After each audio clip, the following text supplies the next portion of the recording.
Welcome back to Fire Dragon, and we're here today with a tutorial episode on how to build yourself an automatic melon farm. Now you have your simple option of making sure that you only have two of them and they come from the side. And both of these are lossless, by the way. You don't lose a single bit of the melons that you get thanks to the glass around it and the minecart underneath it. But I have the tick speed up so that we can see it working. It obviously won't work this fast in real life. It just depends on when the melons will grow. But you can see it'll drop off and the minecart will pick it up. This is a very simple solution, very small and compact.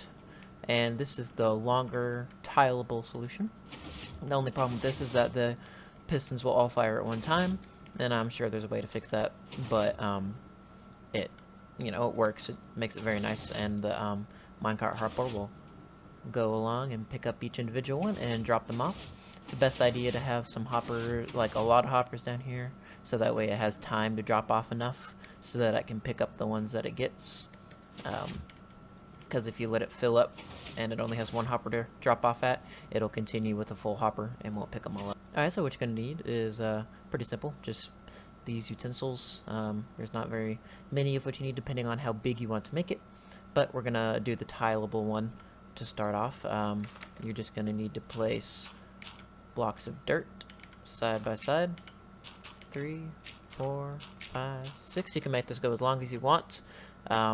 If you do want to make it longer than the redstone will go, all you'll have to do is connect redstone from here to there and go across like that, and then it'll allow you to continue further because the pulse will have been strong enough at that point.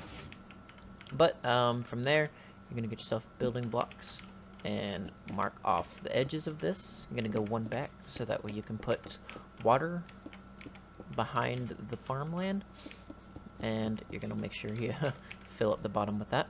And I totally forgot to grab water, but there is some water. You're going to place the water and then get rid of the water, and you're going to need your tool with your seeds. This also works for pumpkin seeds, but melon seeds are the most appropriate for me, at least.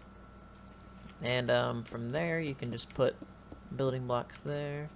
Grab yourself your observer and your piston, and you're going to place your observer directly to the back of that, so that way it's detecting from the melon and then it's sending out a signal on the other side of it. Not that spot. There we go. Alright, and then in the front you're going to need some pistons there on all sides facing in. And this design helps a little bit better to push the melons all into this one column, so that way it's easier for the minecart hopper to pick it up. Whereas if you did a tileable version of this, then they can go and get kind of crushed together to the middle and fall on any 4 of the blocks. But I mean, that's still not a problem because of the minecart hopper below.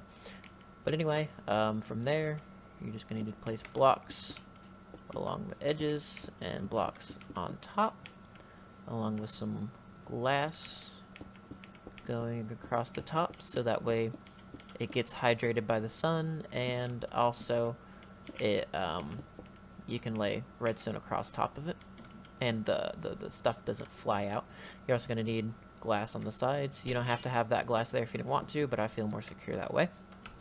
And same on this side. And then from there, place redstone. You can place your redstone along the back end of all of this, and then wherever you want to start it, you can go across one. I like to use a half slab on top. Whoops, not there. But in there. And then all you need to do is go across here with your redstone dust. And then it'll function whenever you get rid of the melon blocks, of course. And there you go, you can see it working. And then we're going to put our glass back. And then from there, we're going to turn this off so it's not so loud. But from there, you need to go underneath it and place some rails. And then underneath it, you're going to go out a few blocks, and you're going to need a redstone torch. So that way this redstone torch doesn't interfere with that, but the redstone torch is to power the rails. So you're going to probably best do this. Make sure you're doing it under the dirt, and you only need to go as far as this dirt is. And then you're going to start placing your rails. Go one at a time, because if you don't, or one length at a time, because if you don't, it'll start connecting and doing some weird pattern. But then you can go there, and as long as you're at the end of your dirt, you can place your powered rail. And it's best to, like I said earlier, place a few hoppers. So we're going to do 3, 1, 2, 3 there. Get out of here from there. But anyway, you can place your redstone. You're going to need at least 2 of your powered rails. So that way it can send it the full length that it needs to. And then you're going to place, I like to place building blocks where I build, so there we go there. Here I can just put sandstone back. And from there you're going to need to place your blocks down here and get the rest of your rails going. And put 2 rails there so that way it connects back and loops back around. And then in front of your hoppers, I don't even know how that just happened. Alright, and there we go. But you're going to want your chests. So you can easily do double chests now that they updated it. You can place them side by side and stuff. So you got 2 whole double chests and it'll fill up for a while. And from there you can easily expand the storage. And if you don't know how, well, you can figure it out. But that's pretty much it. You place your minecart with a hopper. You could place 2 of them if you wanted to. Increase efficiency. I wouldn't do any more than 2 of them. Maybe 3 would work fine if you really wanted to. But if you put too many on there, they'll bump into each other and start slowing down. Yeah, so 2 of them is the best way to go. Because they'll each slow each other down.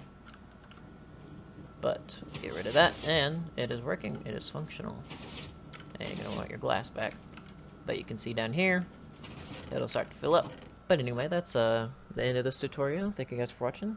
And I'll see you in the next episode of Fire Dragon.